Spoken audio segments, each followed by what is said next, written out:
আবার একটি নতুন স্কুল, নতুন পথ চলা। আমরা এখন রয়েছি রায়পুর নরেন্দ্রনাথ বিদ্যামন্দিরে। বিদ্যালয়টি ৭৫ বছর পূর্তি উদযাপন হবে, সেই উপলক্ষে আমি এবং আমার টিম আজ চলে এসেছি।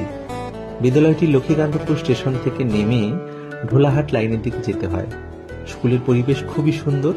এখানে আমাদের দুটি নৃত্যনাট্য হবে, রবি ঠাকুরের শ্যামা এবং চিত্রাঙ্গদা।